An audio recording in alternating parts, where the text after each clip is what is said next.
Hey everyone, it's Julie. I'm back with another mini album to share.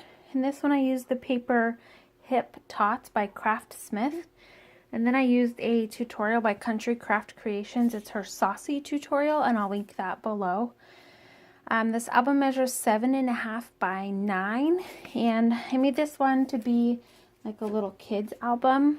You could use it as a baby album or a kids album. But it's a folio style album. So here on the front is some pattern paper.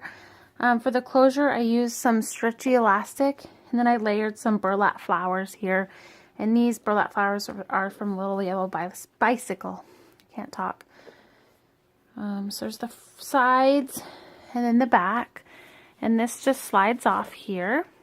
And again, it's a stretchy elastic there. So this opens this way.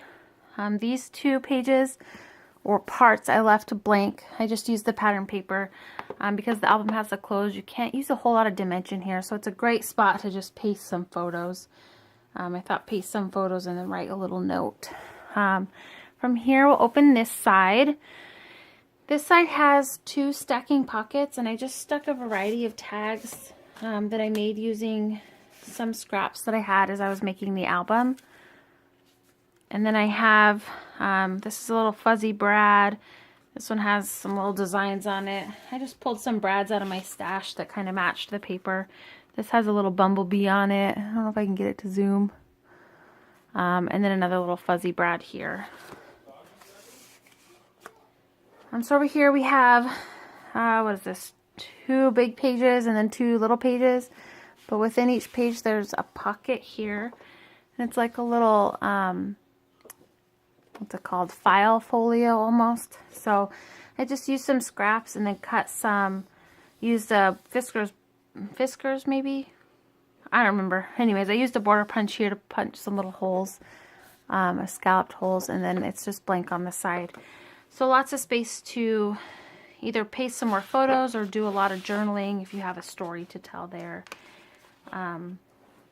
So here I just layered, did some paper piecing here. Just to give it some interest. And in the back again, I did some paper piecing. So here on the front, I have 2 little half pages. These open and then they actually pull out there. And there's 2 of those.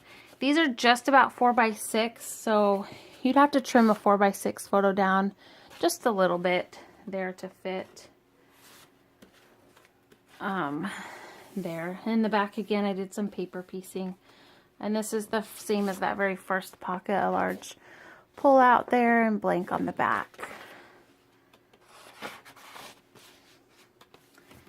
Some more paper piecing here, and then I left the back blank for some more photos. So we'll move to the other side here. This other middle section is the part of the album that I thought was just so smart and fun. You don't see in albums that often, but it incorporated these clear plastic sleeves. And I actually got these from Hobby Lobby.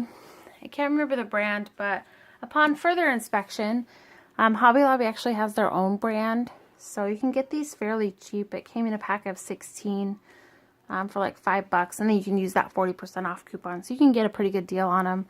But I just stuck some scraps that I had. This one holds little 2x2s. This one holds some 3x4s. And then some 4x6s.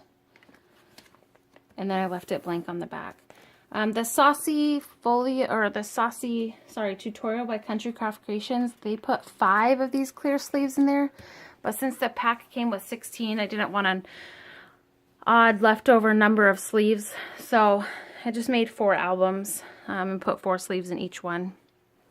So on the back here there is an envelope. This part is held down by a magnet.